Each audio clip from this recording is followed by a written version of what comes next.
Close your eyes for a moment and let your body grow heavy. There is nowhere you need to be right now. Nothing you need to do. The world outside can wait. You're safe, you're warm, and all that exists for you in this moment is the sound of this voice and the slow, steady rhythm of your own breathing. Breathe in gently and breathe out. Let any tension you have been carrying today begin to soften and drift away, like smoke rising from a candle into the cool night air.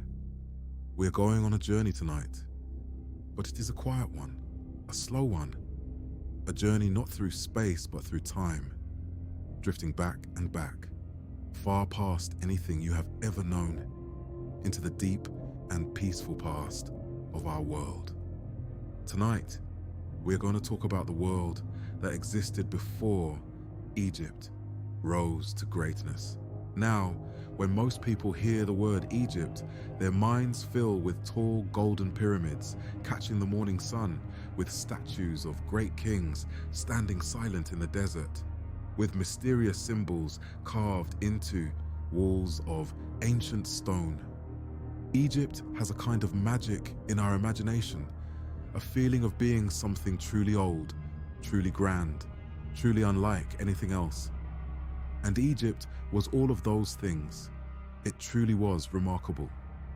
But here is something that many people do not stop to consider, something gentle and wonderful that history has quietly preserved for us in clay tablets and old ruins and the careful study of buried cities. Egypt was not the beginning. Long before the pharaohs ruled the Nile, long before the first pyramid was ever dreamed of, there were already great and sophisticated societies spread across the ancient world, each one building something remarkable, each one figuring out how to live together in large groups, how to share resources, how to keep order, how to honor their gods, and how to pass their knowledge down to those who came after them. This is the story of those societies. These are the quiet, often forgotten forerunners of what we call civilization. And as you listen, tonight, you do not need to try to remember any of it. You do not need to study or analyze or hold on to anything at all. Simply let the words wash over you like a warm tide on a gentle shore. Let the images form softly in your mind, and then let them drift away again as your body grows heavier and your breathing slows and the night carries you gently towards sleep. Before we travel to any one place, let us just sit for a moment with the sheer depth of what we are talking about. When we say the world before Egypt, we mean times so distant that no living tradition connects us to them. No memory passed down through families, no story told at a fireside by someone who was there or knew someone who was. We are talking about thousands and thousands of years ago, about people who looked up at the same stars we see tonight, but had no way of writing down their thoughts, no sense yet of what a city was or could be, no word yet for empire or law or administration. And then, over long and quiet centuries, all of that began to change. Something shifted in the way human beings organized their lives. And out of that shift came the first great experiments in what we now call civilization. It is worth sitting gently with that word for a moment. Civilization. At its heart, it is a word about cities, about the organized life of people living together in settled communities. And that is really what the story of ancient power is about. It is about people discovering, slowly and through much trial and error, how to live together in larger and larger groups without simply destroying each other. How to make decisions that affect many people.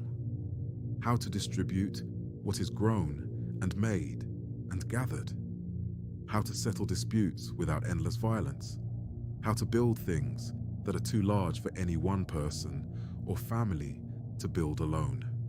These are not small questions. They are some of the most important questions our species has ever tried to answer. And the answers that the ancient world worked out are still with us today, embedded in our institutions and our habits of mind in ways we rarely stop to notice.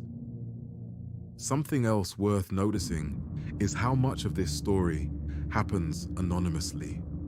We know the names of some kings, some conquerors, some rulers whose deeds were recorded in surviving inscriptions. But the people who actually built the cities, who dug the canals, who pressed the clay tablets, who laid the bricks, who negotiated the trade agreements, who raised the children and grew the grain and tended the animals and repaired the roofs after the storms, the vast majority of them are nameless to us now. History preserves the powerful far more reliably than it preserves the ordinary. And yet, the civilizations we are talking about tonight were built just as much by those ordinary people, by the accumulated daily labor and ingenuity of millions of lives, as by any king or conqueror. When we marvel at the achievements of the ancient world, we are marveling at a collective achievement, at what human beings can do together when they find ways to organize and cooperate and build on what those before them left behind. Now let your breathing slow a little more. Let the muscles around your eyes soften completely. Let your jaw unclench. We are going to begin, as this story so often begins, in a land between two great rivers, Mesopotamia. The word comes from ancient Greek, and it means the land between the rivers.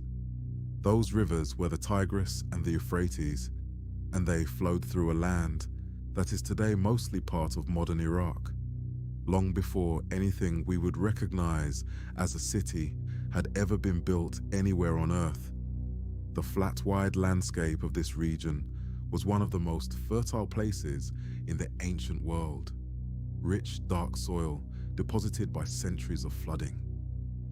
Reed beds and marshes along the riverbanks, alive with birds and fish, and the sound of water moving slowly through reeds in a breeze. Open plains where grain grew abundantly in the seasons when rain came. People had lived here in small villages for a very long time, before the idea of a city was even possible to imagine. And then, over centuries, the villages grew.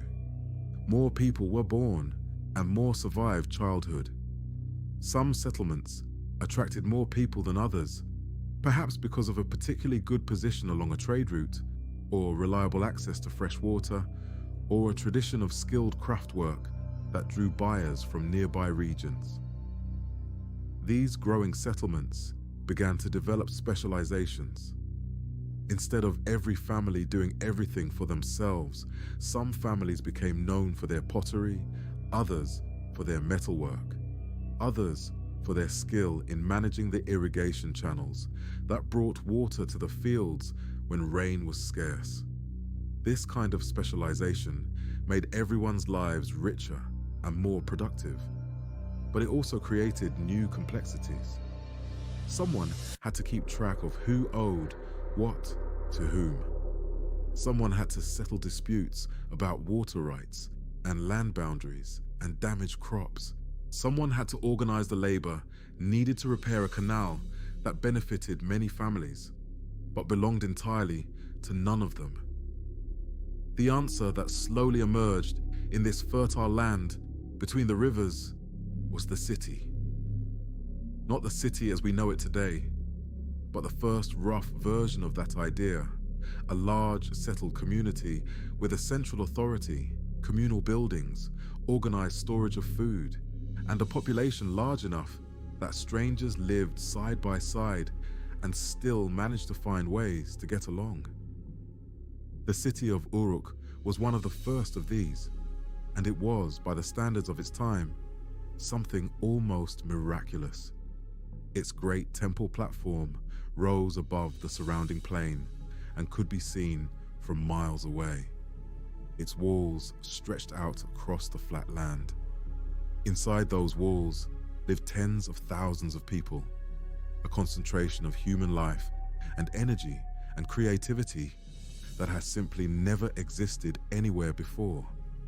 All of these people living so close together needed something they had never needed. When humans lived in small, wandering groups, they needed a way to keep track of things, to know how much grain was stored in the great temple warehouses, how many animals belonged to the temple estate, how many workers were owed their wages at the end of a long month of labor on the city walls or the irrigation canals. This need, practical and pressing, and very much about the daily business of running a large community, gave birth to one of the most transformative inventions in the entire history of our species. It gave birth to writing. The earliest writing was not poetry. It was not literature or love letters or prayers composed in the night. It was lists. Clay tablets pressed with small wedge-shaped marks, recording numbers of jars, counts of animals, names of workers, and how many days they had labored. These marks, made by pressing a cut reed stylus into soft clay and then letting the clay dry hard in the hot sun or bake in a kiln, became what we now call cuneiform, one of the oldest writing systems ever discovered. And though it began as a simple accounting tool, it did not stay simple for long. Over generations and centuries, cuneiform grew more complex, more flexible, more capable of expressing not just numbers and objects, but ideas, stories, laws, prayers, and the records of history. Think about what this meant for the way power worked in these early cities. Before writing, a ruler's decisions lived only in memory, in the minds of those who had heard them spoken aloud. They could be forgotten, misremembered, disputed by those who had not been present.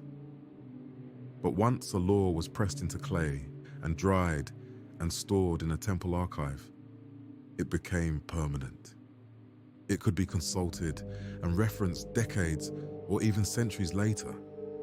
The king's word did not just echo briefly in the air and fade away into silence.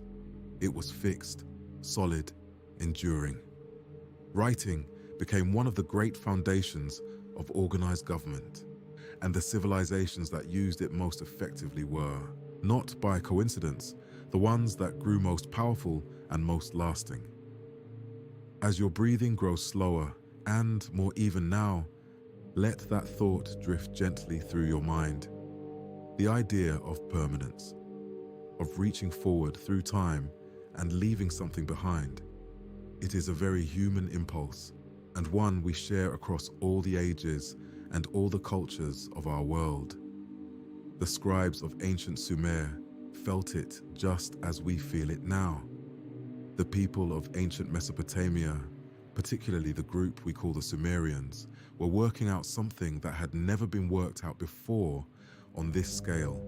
How do you govern a large and diverse group of people who do not all know each other personally? How do you make sure the fields get planted and the canals get dug and the surplus grain gets stored before the dry season comes? How do you settle disputes between strangers? How do you protect the city from those who might wish it harm? And how do you do all of this year after year, generation after generation, so that the knowledge and the systems do not die with any one person, but continue and accumulate and grow stronger over time? Their answers shaped the world that came after them more profoundly than most people realize. They created temples that functioned not just as places of worship, but as economic centers, owning vast stretches of farmland and employing hundreds of workers who received rations of grain and oil in return for their labor. They developed a class of professional scribes, men and women who trained for years to master the complex signs of cuneiform writing and who served as the record keepers and administrators of their civilization. They created systems of taxation, collecting a portion of what was grown and made across the territory, so that the resources of the state could be directed toward projects that benefited everyone. From building and maintaining city walls, to digging new irrigation channels, to funding the great temple festivals that marked the turning of the year. They organized large public works that required the coordinated labor of many thousands of people. And they created kings, not kings in the older sense of simply the strongest or most respected member of a small group, but kings with formal titles and divine authority, whose power was understood to flow from the gods themselves. The Code of Ur-Nammu, one of the oldest surviving legal texts in the world, was written down around 2,100 years before the Common Era. It covers a remarkable range of topics for a document that old, from questions of marriage and inheritance to property disputes and the treatment of workers, from violent crimes to the rules governing trade. What it represents is a society that had grown complex enough to need shared rules existing independently of any particular person's preference, rules that everyone in theory was subject to, equally regardless of who they were. This was a profound idea. The rule of law, the notion that power itself must be constrained by agreed standards of conduct, traces a line back through time to these clay tablets pressed in a Mesopotamian city thousands of years before Egypt built its first pyramid. In these early cities, the king's power was understood to come from the gods themselves. He was not merely a strong man who had seized control by force, though force was often part of how he got there.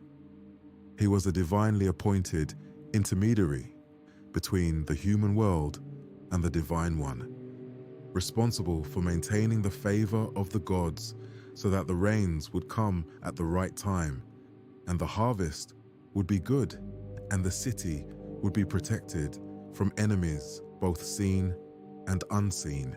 The great ziggurat temples that rose above the skylines of Sumerian cities were not only places of prayer, but symbols of this relationship, physical expressions of the connection between earth and heaven, all mediated by the king who stood at the center of this intricate system of obligations and authority.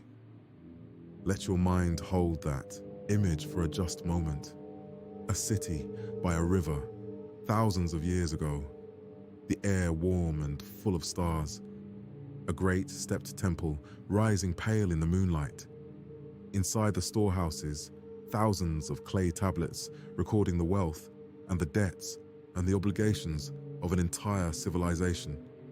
And somewhere in the city, a scribe pressing fresh marks into wet clay by the light of a small oil lamp, adding another record to the enormous ongoing archive of a society working to understand itself.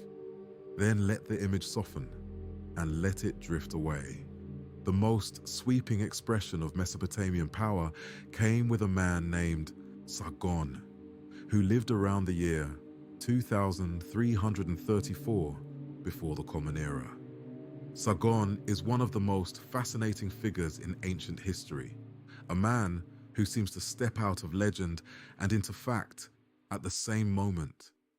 According to ancient stories about him, he was a person of humble origins who rose through service at a royal court and eventually seized power for himself. Whatever the truth of his personal story, what he did once he had power was without precedent anywhere in the world.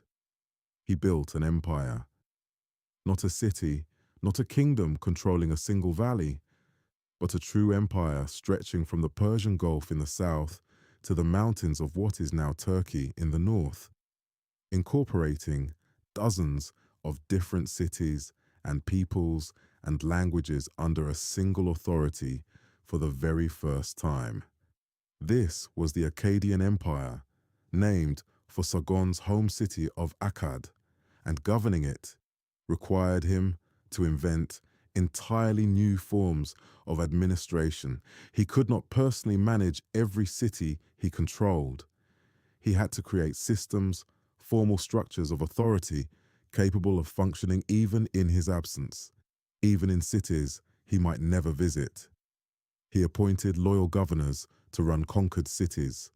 He standardized weights and measures across the empire so that trade and taxation could work consistently everywhere, from the Persian Gulf to the mountains of the north.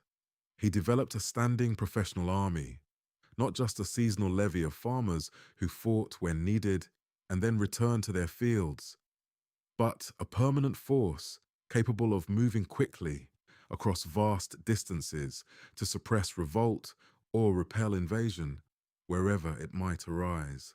The Akkadian Empire did not last forever. Empires rarely do, but the idea it embodied, that a single ruler could govern a vast and diverse territory through a combination of military strength, administrative skill, and divine authority, outlived the Akkadians themselves. It passed forward into the traditions of every major civilization in the ancient Near East, including the civilization that was just beginning to consolidate along the banks of the Nile during the same general period. The concept of a unified territorial state, governed by a monarch whose authority reached everywhere within its borders, was now an idea loose in the world. And ideas, once they exist, do not easily disappear. Now let your whole body grow heavy and still. Let your arms rest open and relaxed at your sides. We are going to travel far to the east, to one of the most mysterious civilizations in all of ancient history. The Indus Valley, in what is now Pakistan and northwestern India, was home to a great civilization that flourished roughly at the same time as the empires of Mesopotamia and the early dynasties of Egypt. Archaeologists call it the Harappan civilization, after one of its great cities, and at its height, it covered an area larger than either ancient Egypt or ancient Mesopotamia. Hundreds of settlements spread across a vast geographical area, with populations in its largest cities that may have reached tens of thousands of people. Imagine approaching one of those cities as a traveler coming from a distant land. What would strike you first, long before you entered its gates or walked its streets, is a sense of order. These cities were planned. Their streets ran in careful straight lines and met at right angles, creating grids that any modern city planner would recognize immediately. The houses were built of baked brick, which was not unusual for the ancient world, but the proportions of those bricks, the specific ratio of length to width to height, were identical across hundreds of different Harappan sites, separated by hundreds of miles. The same brick dimensions used in a city on the coast were used in settlements deep inland. This kind of standardization does not happen by accident. It requires some form of coordinated authority extending across an enormous area, some way of sharing and enforcing norms that transcends the local and becomes truly regional. The cities had running water. Covered drains ran beneath the streets, carrying waste away from homes and workshops, and the elaborate public bath at Mohenjo-Daro, a large, carefully waterproofed pool surrounded by changing rooms and residential quarters, suggests that ritual cleanliness or communal bathing played an important role in the life of this society. The houses themselves were often 2 stories tall, with thick walls to keep out the heat, and small windows looking inward toward private central courtyards. There were workshops, storage areas, what appeared to be public gathering spaces. This was a fully urban world, as complex and as carefully managed as any other urban world we know of from the ancient era. And yet, for all of this sophistication, the Harappan civilization presents one of the most fascinating puzzles in all of archaeology. Where are the kings? Where are the royal palaces? Where are the tombs overflowing with treasure? The colossal statues of rulers staring out across the landscape, the proud inscriptions announcing military victories and divine favor. In Egypt, the tombs of pharaohs overflow with wealth. In Mesopotamia, palaces occupy prominent positions at the center of every major city. But in Harappan cities, no structure has been found that clearly reads as the residence of an absolute monarch. No burial has been discovered that dramatically outshines all others in the display of individual wealth and power. No imagery has survived of a ruler smiting his enemies or receiving tribute from defeated peoples. What this absence suggests, and scholars are careful to say suggest rather than prove, is that Harappan society may have been organized around a different kind of power than the monarchical model that dominated so much of the ancient world. Perhaps priests or religious officials held the real authority. Perhaps wealthy merchant families who clearly controlled the extensive trade networks that the Harappan seals and artifacts reveal were the centers around which everything else organized. Perhaps decision-making was genuinely collective in some way, distributed among councils or communities, rather than concentrated in a single individual at the apex of everything. We honestly do not know. The Harappan writing system has never been deciphered, and without being able to read it, we cannot hear the Harappan people's own account of how their society worked. There is something both humbling and beautiful about that not knowing. It is a reminder that the human capacity for organizing collective life is more varied and more creative than our familiar models suggest. Not every great civilization was built on a powerful king surrounded by loyal administrators recording his commands in writing. Some may have found other ways, quieter and less visible ways, to hold large numbers of people together in productive and peaceful coexistence.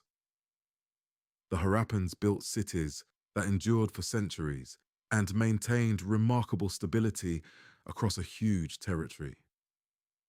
Whatever the system that made that possible, it worked.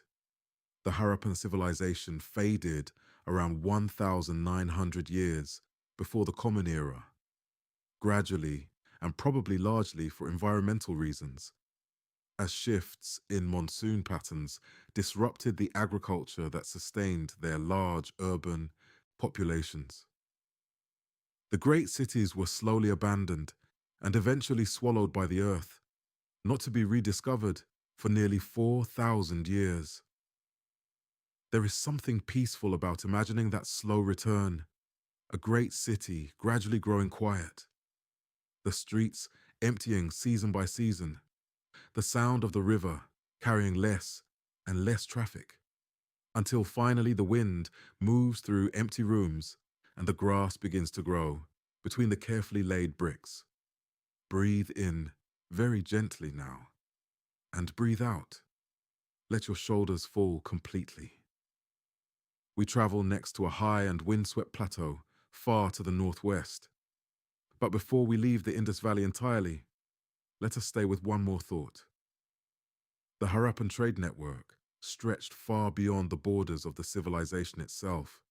Harappan goods, those distinctive carved seals with their animal motifs and their still mysterious script, have been found in the ruins of Mesopotamian cities. Mesopotamian objects have been found in Harappan sites. These too Great civilizations, separated by hundreds and hundreds of miles, knew about each other, traded with each other, sent goods and perhaps people and perhaps ideas back and forth along routes that crossed mountains and deserts and the open waters of the Persian Gulf. This reminds us that even in the ancient world, even at a time when a journey of a few hundred miles could take weeks and carry real dangers, human beings were already building the networks of exchange that connect the far corners of the world to one another. The impulse toward connection, toward trade, toward reaching out and finding out what lies beyond the next horizon is very old. It may be as old as our species itself. The craft objects that the Harappans traded give us a glimpse of what they valued and what they made. Their pottery was finely crafted, often decorated with geometric patterns and stylized animal figures, appealing enough that people far away wanted it.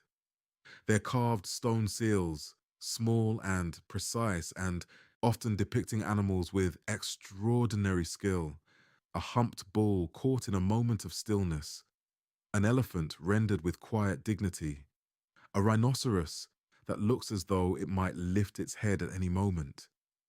These were objects of real artistry. They were also functional, serving as marks of ownership or identity or authorization in the commerce of an interconnected ancient world. In the brief images pressed into clay by those seals, we catch a fleeting impression of a people who were paying close attention to the natural world around them, who found in the animals that shared their landscape a source of beauty and meaning worth preserving in stone. Anatolia, the great peninsula that today forms the Asian part of Turkey, was home to one of the ancient world's most interesting governing experiments. The people we call the Hittites began moving into this region in the early second millennium before the Common Era, gradually consolidating among the various smaller kingdoms of the Anatolian plateau until what emerged was the Hittite Old Kingdom, a state that would grow into one of the major powers of the ancient Near East. Before the Hittites, the region was home to an older people called the Hattians.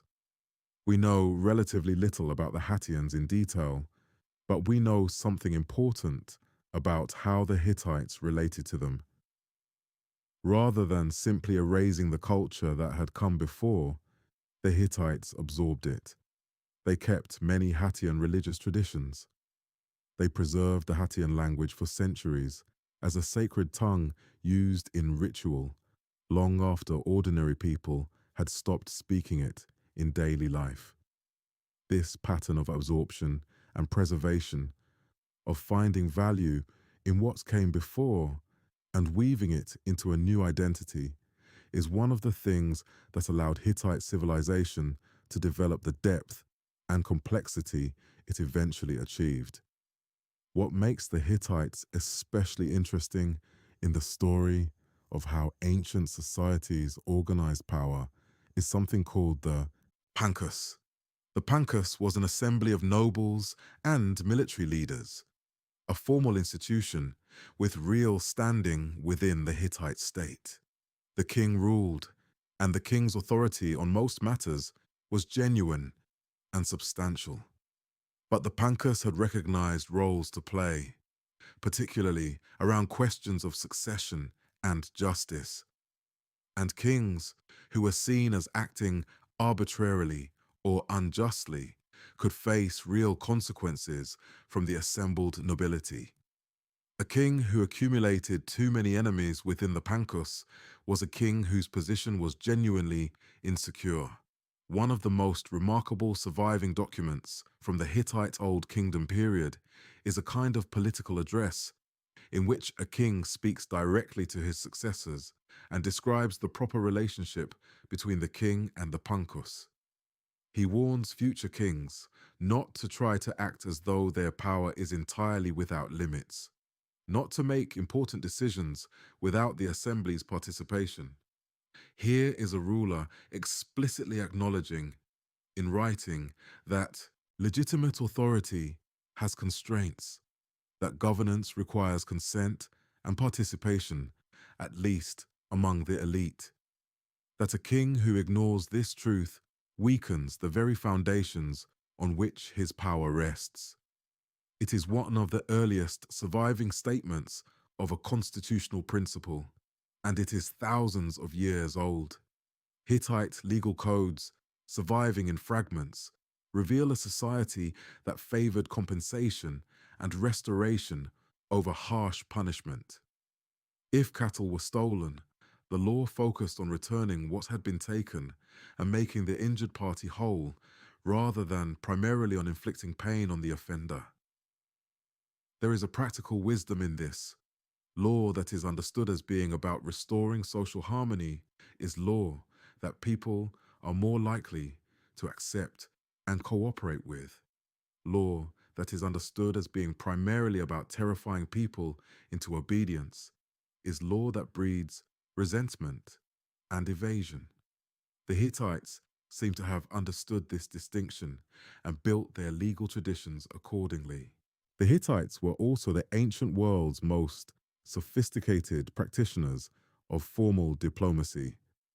They developed a tradition of written treaties between sovereign states, formal agreements that defined mutual obligations, trade relationships, procedures for resolving disputes, and military alliances.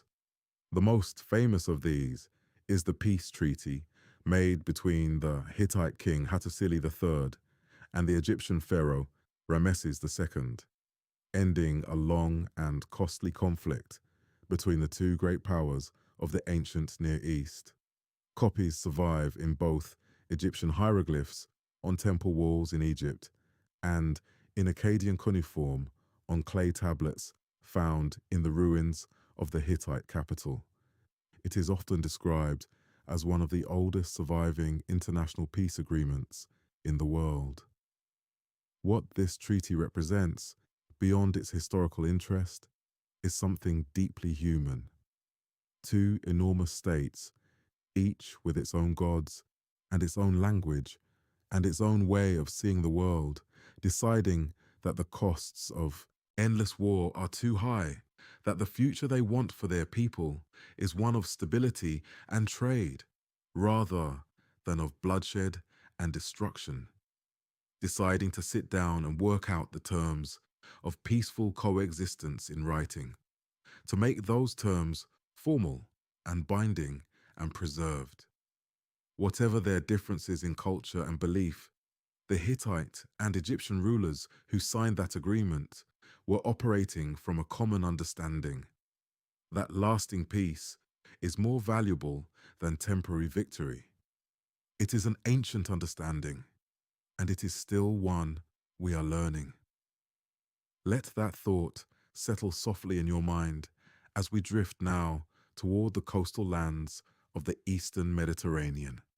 The Levant, that long coastal strip running along the eastern shore of the Mediterranean, was a region of exceptional importance in the ancient world, a land bridge between Africa and Asia, a coastline opening onto sea routes connecting distant peoples, a place where multiple great civilizations met, traded, competed, and influenced one another across centuries. The cities that grew here in the ancient Bronze Age were not merely passive recipients of influence from larger powers. They were active participants in the ancient world's complex web of trade and diplomacy, and some of them were powers in their own right. The city of Byblos, on the coast of what is now Lebanon, was one of the oldest, continuously inhabited places in the world. Layers of human habitation go deep beneath its streets, each one a chapter in an extraordinarily long story. Byblos was wealthy, and it was wealthy for a reason that might seem simple until you understand its implications. The great forests of Lebanon, covering the mountain slopes above the coastal plain, produced cedar wood, and cedar was one of the most valuable commodities in the ancient world. Strong, fragrant, resistant to rot, excellent for building ships and great wooden frameworks, and the fine coffins that the wealthy of Egypt needed to bury their dead. Egypt was a land of desert and river, and could not produce timber like this for itself. The rulers of Byblos controlled the gate through which Lebanese cedar flowed southward, and from that control came wealth and influence that reached far beyond the city's own borders. The trade relationship between Byblos and Egypt is one of the oldest documented international commercial relationships in the world, predating the unification of Egypt under its first dynasty. Egyptian objects have been found in early Byblos graves, and Biblian goods have been found in early Egyptian contexts. The two societies knew each other, traded with each other, and influenced each other across a relationship that lasted for thousands of years. The local rulers of Byblos grew rich on the proceeds of this trade, rich enough to build elaborate burial chambers, rich enough to fill those chambers with fine goods from near and far, rich enough to maintain courts and administrative offices and diplomatic connections with great powers of their world. Further inland, in what is now northwestern Syria, lay a city that was almost entirely forgotten by modern scholarship until quite recently. The city of Ebla sat beneath a large mound in the Syrian countryside, invisible and unknown. Until excavations beginning in the 1970s and 80s began to reveal what lay beneath. What the archaeologists found was extraordinary. A major urban center of the ancient Bronze Age, and buried within its ruins, an archive.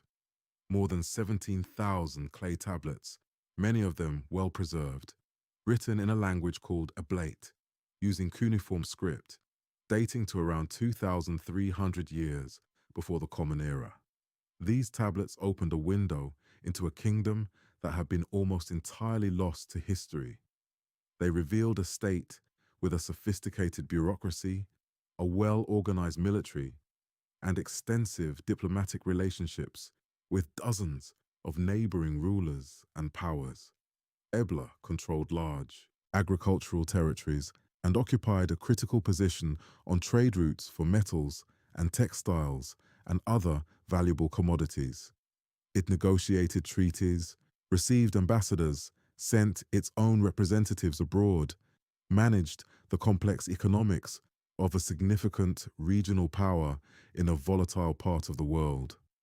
Ebla's archive was preserved by the very catastrophe that ended the city's political existence. When the city was destroyed, probably by the expanding Akkadian Empire, the buildings burned. The fire baked the clay tablets hard, and then the ruins collapsed over them, burying them and protecting them for 4,000 years, until a team of archaeologists working in the Syrian countryside in the late 20th century dug down and found them waiting. There is something quietly remarkable about that.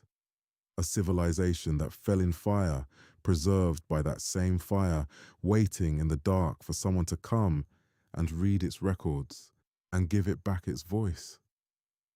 Let the image of that archive settle in your mind for a moment. All those tablets lying still in the dark, patient, beyond any human patience, carrying within their dried clay the accounts and the treaties and the records of an entire civilization. Then let the image grow soft and let it fade. What the Levant as a whole teaches us, looking at Byblos and Ebla and the dozens of other ancient sites scattered across this narrow but remarkable strip of land, is something about the relationship between geography and power. The great river civilizations of Egypt and Mesopotamia built their power on agricultural abundance, on the ability to produce grain in massive quantities from rich, irrigated land, and to store and redistribute that grain through centralized systems. The power of the Levantine city-states was different in character. It was the power of position, of being between, of being the place where things had to pass in order to get from one part of the world to another. The merchants and rulers of cities like Byblos did not grow rich primarily by growing things, though they certainly farmed. They grew rich by facilitating exchange, by taking a share of the flow of goods moving along routes that ran through their territory. This made them vulnerable in some ways, since a city whose prosperity depends on trade, depends on peace, and on the continued goodwill of its trading partners. But it also made them resilient in others, since a city at a crossroads can rebuild its commercial connections after a disruption in ways that a city dependent on a single agricultural hinterland cannot always do. The Levantine cities survived many storms over many centuries, and their story is in large part a story of that particular kind of resilience. Now we are going to make our last journey of the night.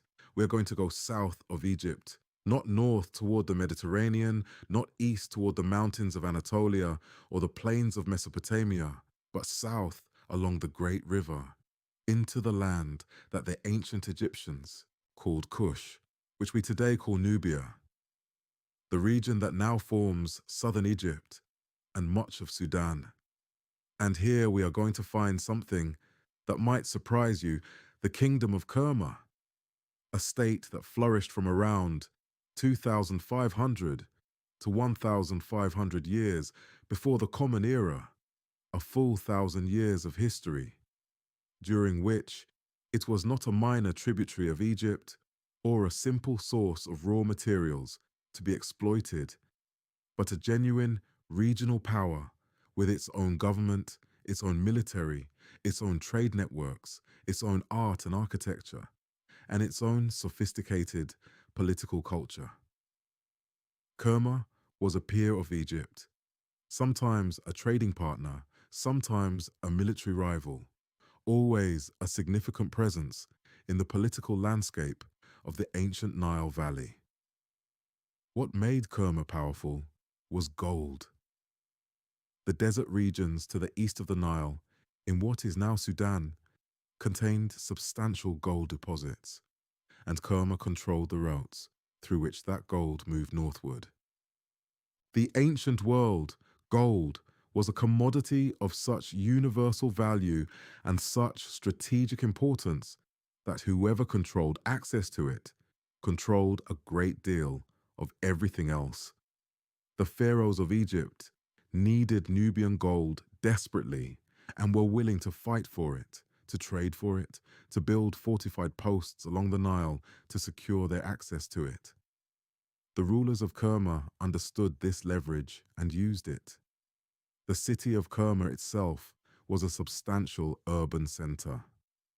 The most impressive surviving structure is called the Western Defufa, a massive building of mud brick standing roughly 20 meters tall, with thick walls and a complex interior that likely served both as a religious center and as an administrative hub for the kingdom. A building like this does not appear without serious organizational capacity behind it, without a system for mobilizing labor and materials over a long period of time and directing them toward a shared purpose. Building it required the kind of centralized authority we associate with states rather than with loose tribal confederacies. The royal burials of Kerma are among the most striking evidence of the kingdom's power and the nature of its political culture. These were enormous earthen mounds, some of them covering vast areas, containing the bodies of rulers, along with extraordinary quantities of grave goods, fine pottery crafted to a high standard, bronze weapons, gold ornaments, ivory objects, and much more.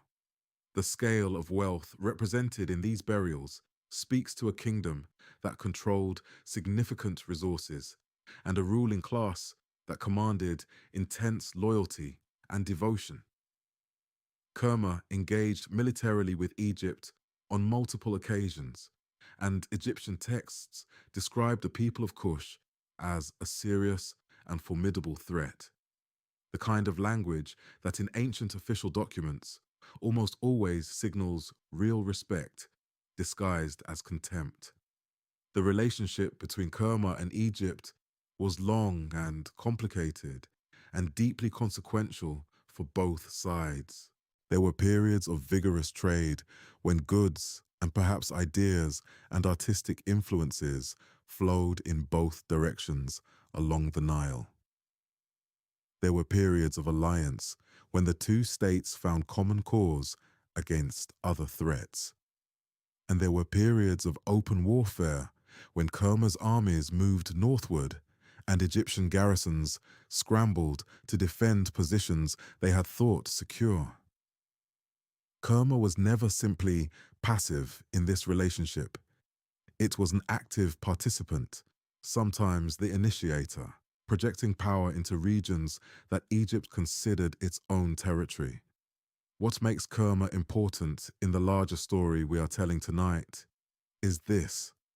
It represents a form of sophisticated, independent civilization developing in Africa south of Egypt, not derived from Egypt, not simply influenced by Egypt, but rooted in its own particular geography and culture and history. The kingdom of Kerma shows us that the ancient Nile Valley was not just the story of Egypt reaching southward to extract resources from a less developed hinterland. It was the story of two major civilizations existing along the same great river, each powerful, each sophisticated, each shaping the other through centuries of interaction. As we come now to the end of our journey tonight, let all of these images begin to fade softly, one by one, like candle flames extinguished one at a time in a quiet room. The great temple platform of Uruk fading into the evening light. The orderly streets of Mohenjo-daro growing still and empty. The clay archive of Ebla returning to its long, dark sleep. The western Dafufa of Kerma standing patient and pale above the slow river. All of it growing quiet. All of it at rest. What all of these places share, what connects them to each other and to Egypt and to us, is the same fundamental human impulse. The impulse to live together, to work out the terms of shared life, to find ways of organizing the effort and the conflict and the creativity of many thousands of people into something that holds together over time and survives the death of any one individual. They each did this differently. The Sumerians through writing and codified law and divinely appointed kings.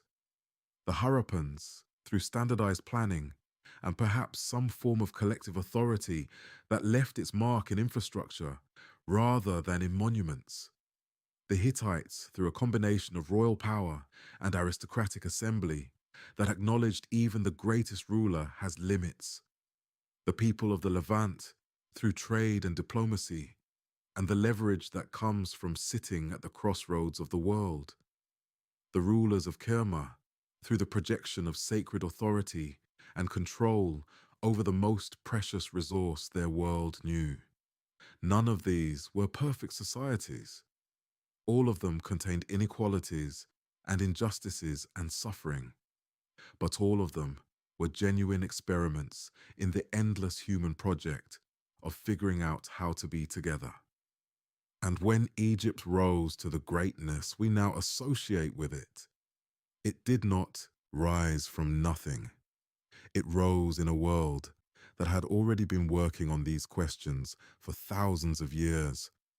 A world already crisscrossed by trade routes and diplomatic relationships and the slow diffusion of ideas about writing and law and governance and the sacred nature of power.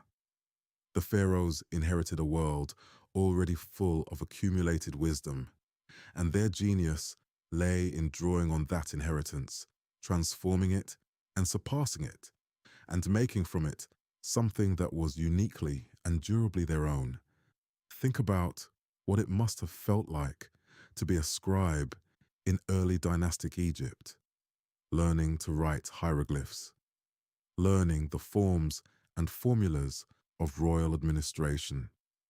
You would have been part of an educated elite, trained for years, entrusted with the records and the communications that kept the state functioning, and the system you were learning to operate, though it took an Egyptian form with Egyptian gods and an Egyptian king at its center, drew on principles that had been worked out over centuries and millennia by people in distant lands. The principle that writing can preserve authority. The principle that law must apply consistently. The principle that the king's mandate comes from the divine. The principle that trade requires trust, and trust requires agreements. None of these were uniquely Egyptian. All of them were part of a shared inheritance of ideas that human beings had been developing together, however, indirectly, for a very long time. This does not diminish Egypt. It places Egypt in its true context, which is actually a more astonishing and more meaningful context than the myth of isolated genius allows. Egypt was not a miracle appearing from nowhere in an empty desert. Egypt was the brilliant culmination of thousands of years of shared human effort. The pharaohs looked at what had come before them across the length and breadth of the ancient world, and they built something that would outlast it all. The predecessors deserved their recognition too. The scribes of Sumer, who pressed the first marks into wet clay and gave the world writing. The urban planners of Mohenjo-daro, who laid out their streets with such patient care. The Hittite nobles, who insisted that even kings must answer to an assembly. The merchants of Byblos, who crossed the sea to bring what people needed to those who needed it. The rulers of Kerma, who built their great mound above the Nile and commanded their people's loyalty across 1,000 years. These were real people. People who thought and felt and hoped and feared.